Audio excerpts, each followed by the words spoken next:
Dans les grandes étendues enneigées de Pologne et de Bavière, la vie du loup se déroule dans la discrétion.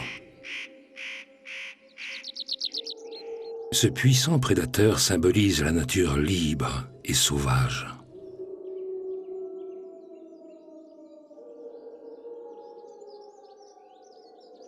Un loup ne s'éloigne jamais longtemps de sa meute. Pour la rejoindre, les sentes tracées dans la neige lui servent de repère.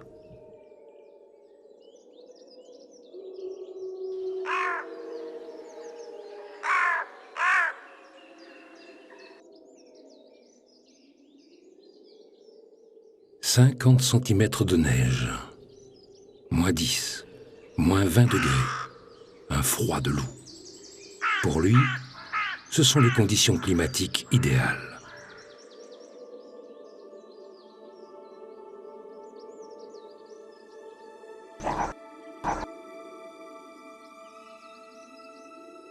Un comportement social qui dérive d'une hiérarchie de groupe, un atout appréciable pour la chasse. La meute s'est reformée et se partage la proie qu'elle vient de capturer.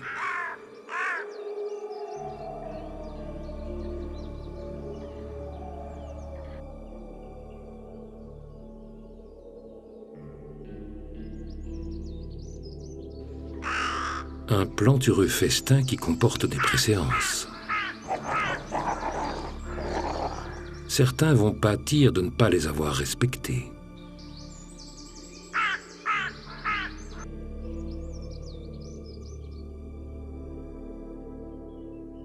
La vie du loup est faite d'une succession de périodes de disette et de quelques moments d'abondance. Rien d'étonnant qu'il manifeste alors une faim de loup. De nature sociable, il permet à ses éternels piques-assiettes de participer aux agapes. Juste retour des choses, puisque c'est grâce à un certain croassement des corneilles que le loup a pu localiser sa victime. La preuve biologique a été établie que le loup est l'ancêtre lointain du chien. Toutefois, ce n'est pas un animal qui peut être domestiqué, comme le chien l'a été. Il reste sauvage, et son existence ne peut se concevoir que comme celle d'un animal libre. Le couple dominant urine aux endroits stratégiques. C'est un message olfactif. Il établit une véritable carte mentale des limites de la région que la meute se réserve le privilège d'occuper.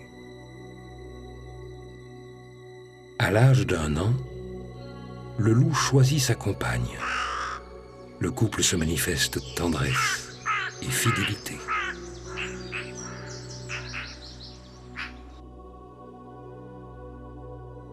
Timidement, le loup pointe à nouveau le bout du museau dans plusieurs régions d'Europe.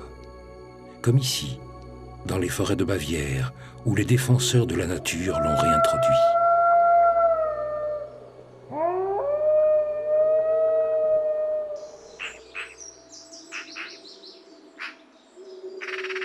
Au crépuscule, entre chien et loup, son chant résonne comme un appel plaintif, comme pour obtenir que le droit d'exister ne lui soit plus refusé.